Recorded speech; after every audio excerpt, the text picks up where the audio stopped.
Hey everyone, I had a little bit of problems with the Pyle car stereo I had installed. After 4 years, it started acting up. I have a bad feeling it was the interface adapter, but I really wasn't sure. It would start up with alternating green and yellow stripes on the display, and it wouldn't do anything. So I decided to just replace it because I was looking for something with a larger screen anyway. This is an Eonon. I don't even want to spell it. You'll see it in a second here. I'm going to turn it on. This is a Android head unit. And we'll just turn it on and have a look at what it can do. There we go. I'm just going to turn my key off here. It's, there you go, Eonon. I picked this up off of eBay. In Canadian dollars, including import fees and shipping and taxes and everything, it cost about $4.25 or $4.30 total. Turned out to be pretty nice so far.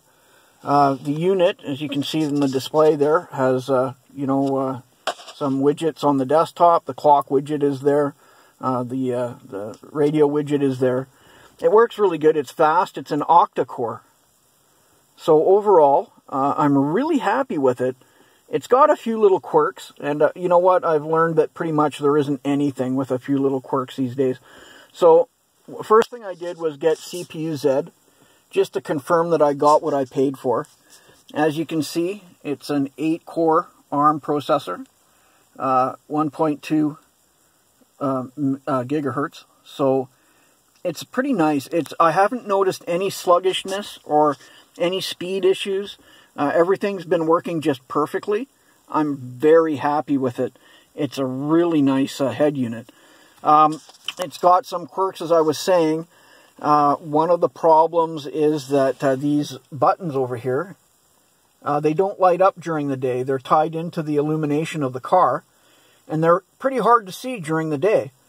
And then fumbling around for that volume up and down. If you've got controls on your steering wheel, that'll be perfect for this. Because I don't have controls on my stereo, and fumbling for that button up and down thing is pretty bad. I'm going to see if I can find an app somewhere that'll give me a slider control, so I can easily just reach over and slide up and down, because those volume controls are a pain in the ass. It's got the classic Android setup. Everybody will be familiar with it. Over here's the multitasking button. And you can see the two programs I was running there. I'll just get rid of them. Back to the home screen. I haven't installed a lot. I've been playing around with some other maps and stuff. Google Maps works great on here, but the problem is that they're only good for 30 days. I really hate that. I don't know what's with Google. You know, say you get lost in the middle of nowhere and you need to rely on Google Maps to get you out of where you are, and you fire it up and it says, oh, sorry, your maps have expired. And it's like, yeah, thanks a lot, Google. I need to spend another week in the fucking bush because you decided that my map should expire after a week, or a month, I'm sorry. But that's their decision. They're assholes for making a decision like that, you know, purely based on money. But, and I think it's a safety issue. But, you know, so I've been looking for a different map app to use. I haven't found anything I really like so far. I haven't tried a ton of stuff yet because I've just gotten the stereo in the last week and I'm playing around with it, trying different apps and things. I did try to install Nova Launcher. It left a row of icons down the side here, plus the regular icons you get across the bottom, and I really didn't like that. I was playing around with it, trying to find a way to get rid of it, but I just decided to hell with it. I don't mind this launcher, and there are other launchers I can play with that are made for car stereos, so I'm going to play around with those first. The other problem I have with this is, as a tablet, you know, connected to a head unit inside the dash, you can't take it in the house and work on installing your apps and stuff because it needs the rest of the stereo in order to function. This sort of sucks. They should have put a battery in it so you can disconnect it and bring it in the house and use it as a tablet, which not only would have been an incentive to bring it in the house every night so it doesn't get stolen, but it also would have been a lot of a big back saver and cramp saver You don't have to sit there for 3 or 4 hours in your car connected to Wi-Fi in your house to install your apps.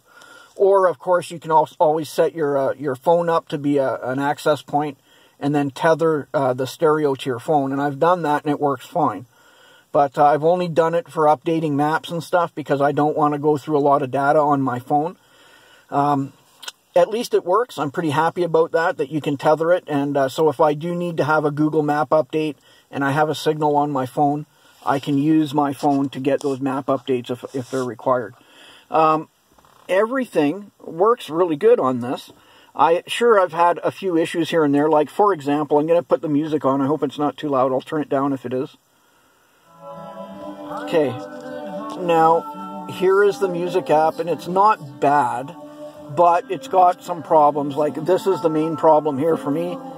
Okay, I just touched the little heart there. That should make this a favorite. There's no instructions, hardly any instructions for this thing. So I just made it into a favorite. Okay, now if I go and back to browse, and let's say I go down here and I look at the favorites, and it's listed there. Okay, that's great. Let me turn this down. Okay, so that's great. It's listed there. The problem is if I go somewhere else and I start playing another song. Oh, and there's another glitch right there, eh? Look at that. It's never done that before. Okay, so I'm going to go back again. Maybe it was a problem with what I picked. I haven't actually played Toys in the Attic before. I would say it's having problems finding those. I'll have to check in to see why. Those are all on my SD card. So there's obviously a problem with that album. Let's see if we can find something else. Okay, how about the Guess Who? American Woman. Okay, so now we got American Woman playing. But I should be able to go back and play my favorites, right? So if I go back to Browse, and I go to Favorites, and look what's not listed anymore. So this is a major problem for me. I can't set up a list of favorites like a playlist or anything. So far, I'm sure I can find the right app to do that with because it's an Android deck. And that's a huge advantage over the Windows CE decks, like the Pyle was. Because with the Pyle, if an app didn't work, you were stuck with it. There's nothing you could do about it. But here, you can go onto the Android Playstore and you can find lots of other apps. You can do Google searches and find people talking about Android head units. It's pretty cool. I'm pretty happy with the fact that I'm not stuck with just the apps that they give you. Now, there's, of course, you can play off of a USB, as you can see here. I'm not even sure what this button up here is for. It seems maybe it's for the current album, which would, I guess, make sense. Shows you what's playing there. You know, basic controls on the bottom here. You can go to your equalizer. Works pretty good. You also have the loudness button there. I really wish they would put the loudness button out front somewhere where you can find it easily. It's the kind of thing where when you need it, you don't want to have to go looking for it all the time. At this point, you can also adjust your faders and your balance control right here. If you had a subwoofer, you could change it there, change its volume. I don't have a subwoofer. I have Alpine speakers in my car, so I'm sort of happy with the bass I'm getting right now. So this is all pretty cool and everything, and of course you have presets over here. Not something I'm probably going to be using. Now, if we go back home, right now I just want to shut that app off because I'm not going to be using it a lot, so I'm just going to get rid of it here. Okay, so right here we can go back to the radio. And now I just had this all disconnected, so of course a lot of things have probably gone back to default. I am going to hit the old 92 here.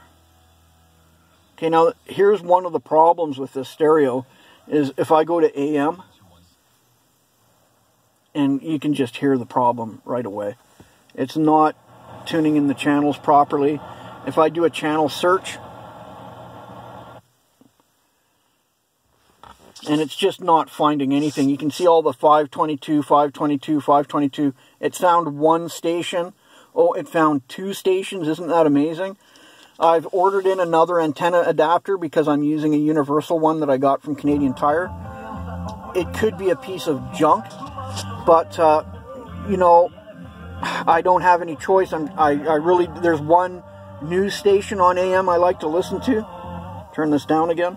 Now, here, when I go to that, try to go to that news station, which is at, geez, I can't even remember where it is. It's at 680. So I want to tune down to 680.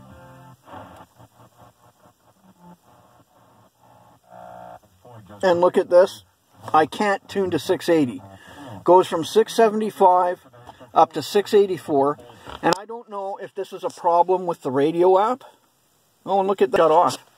I don't know if this is a problem with the... Oh, that was my car. Ha ha ha. Silly me. It timed out. Just have to turn it back on here. So I don't know if that's the radio app that does that, or if that's actually a problem with the radio itself in here, or if that's just the way it's designed, and no matter what radio app I use, it's going to do the same thing. I'm going to have to investigate it a little bit. Most people probably don't care, because I bet you I'm one of the few people who even bothers to listen to AM anymore. But as I said, there's a news station I like to listen to in the morning on work, and I'm going to listen to it. I suppose I could always tether it to my phone and listen to it online, but I don't really want to do that. That's a lot of data to use for nothing, basically, a little bit of news. At least the AM works, or the FM works really well on here. I can just turn it up a bit. It's actually quite nice. As you can hear, it gets loud pretty quickly. Now, this isn't quite as loud as my Pyle stereo was that I had previously, but the good thing about it is it seems to have a better frequency response and less distortion. So I'm pretty happy with that. There's a few controls in here. I have no idea what they are. Reg, TA, AF, TPY. There's no explanation for those in the manual. And this thing, I have no idea what it is, but when you press it, it gets rid of all the other stuff. You know, if anyone has an explanation for that, I'm all ears. Other than that, of course, you can get to the equalizer from here as well, but, you know, it's something I'm not going to be using a lot, because once I have it set, I generally leave it that way.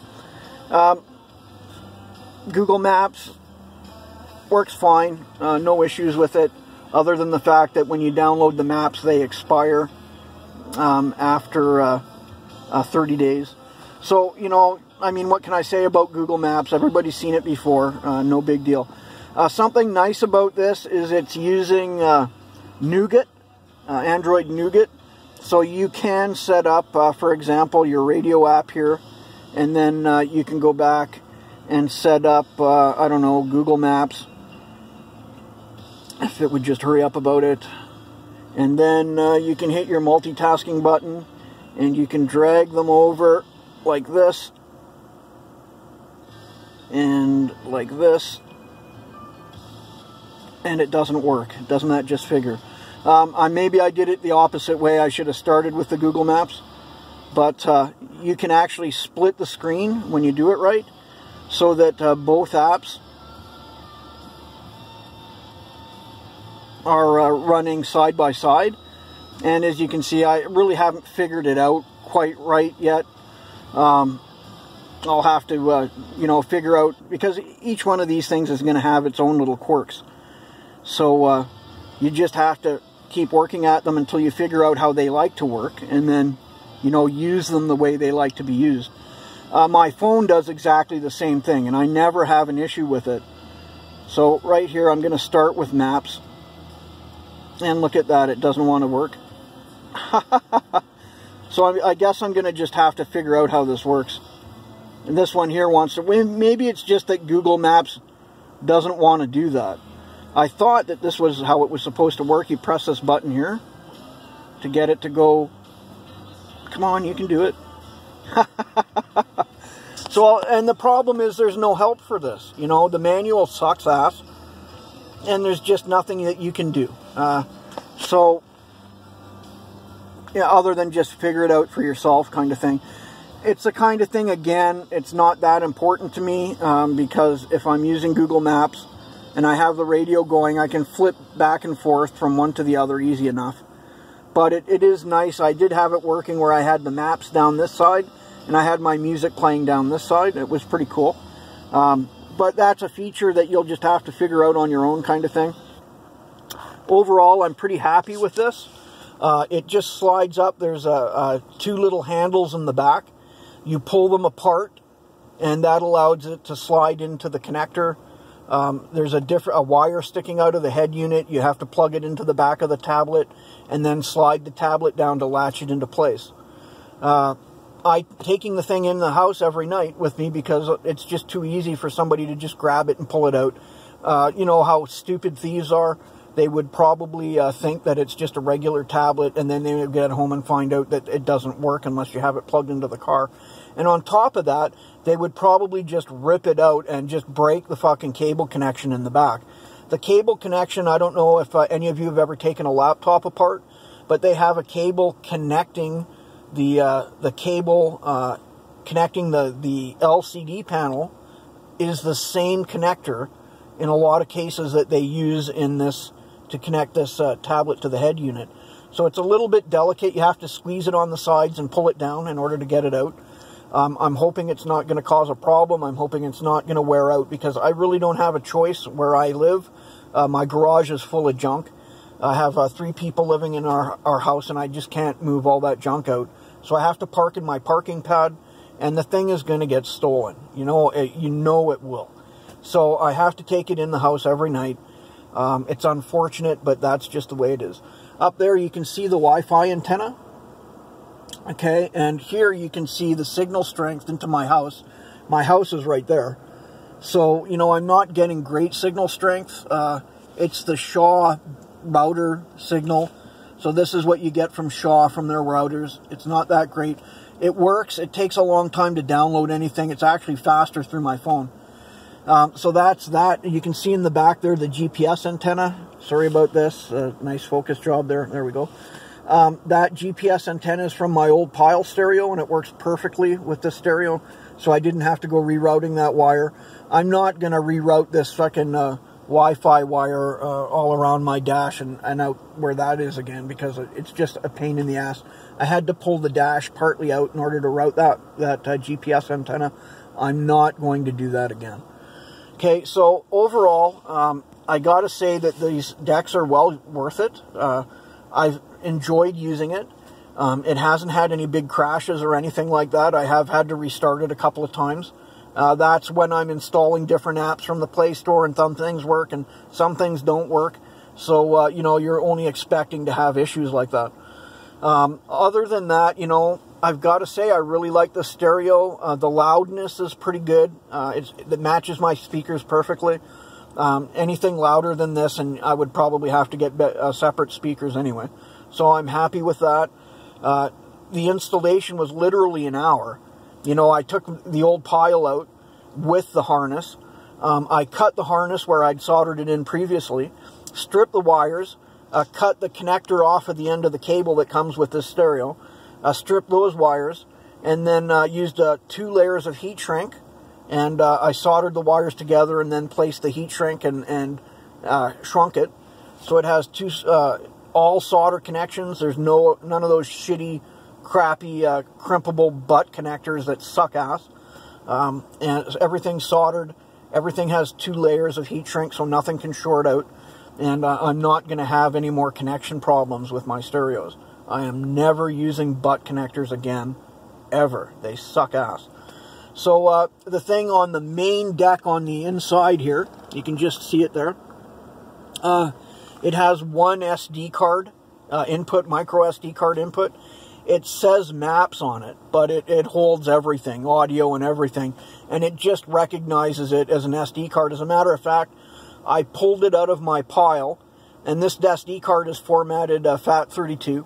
I pulled it out of my Pyle and plugged it in here and turned the power on, and it recognized it immediately, and I was able to start playing stuff. No issues. So that was really nice. It does have, of course, video playback. There's no DVD player in here. I specifically bought one without a DVD player. I don't play DVDs or CDs. I never have them in my car.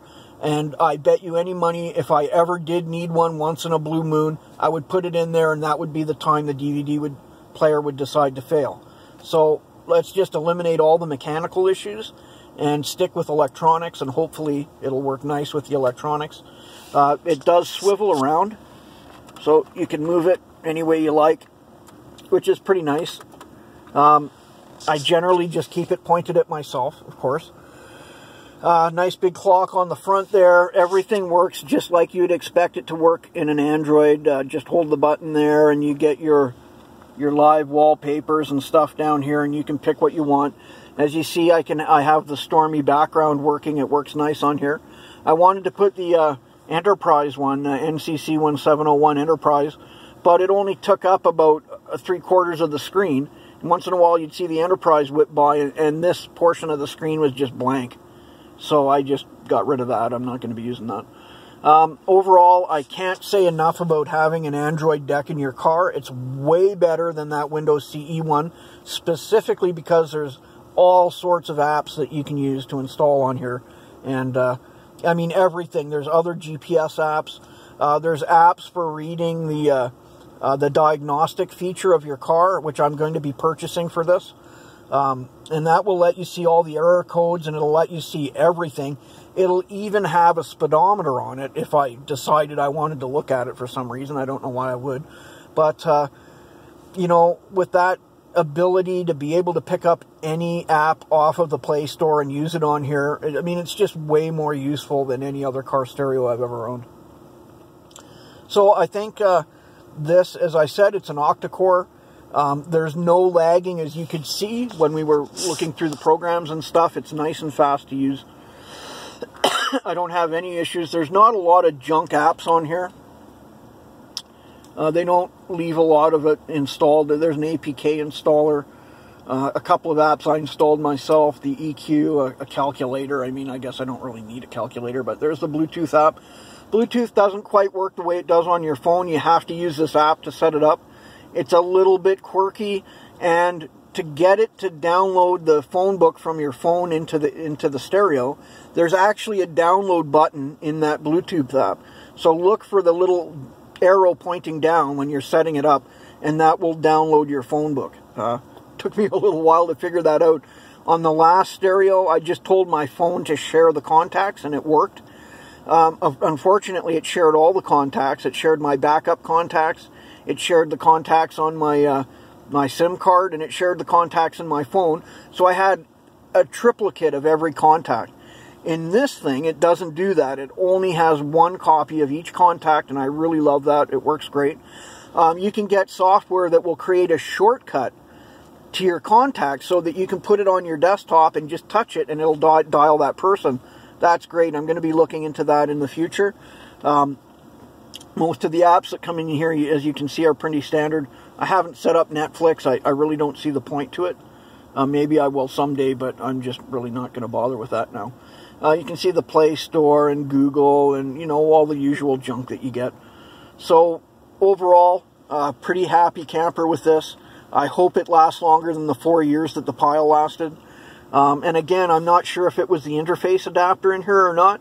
If I have a problem with this stereo, that interface adapter is going in the garbage. I'll be sure to get the brand name off of it and put a little video up and warn people against buying that interface adapter. I have had a few issues with it previously, so whether or not that caused the problem on the Pyle, I can't say for sure.